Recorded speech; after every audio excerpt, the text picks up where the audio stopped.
Here are some rare photos that may blow your mind.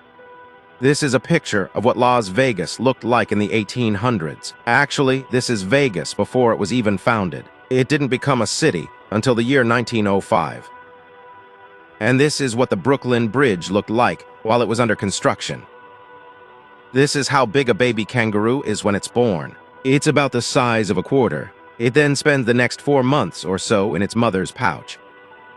This is what Mount St. Helens looked like before it erupted in 1980, becoming the deadliest volcanic eruption in U.S. history.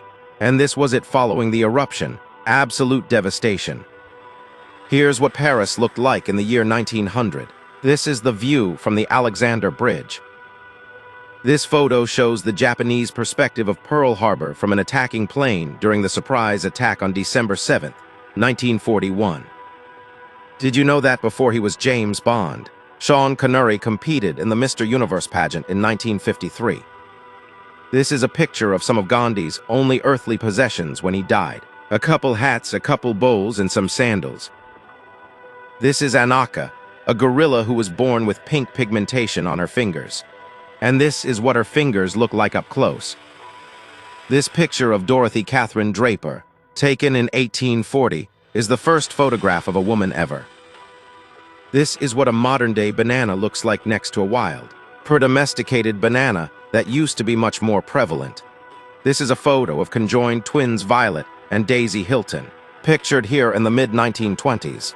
They spent most of their lives on the sideshow circuit, later suing for emancipation in the 1930s, and eventually working at a grocery store in Charlotte, North Carolina. Violet was even briefly engaged to a musician named Morris Lambert, but they could not find a state to issue them a marriage license. Here's what the bottom of Manhattan looked like in 1933.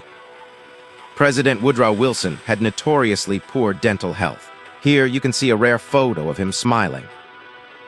This is Brigadier General J.C. Campbell addressing his men after capturing the bridge in the closing months of World War I.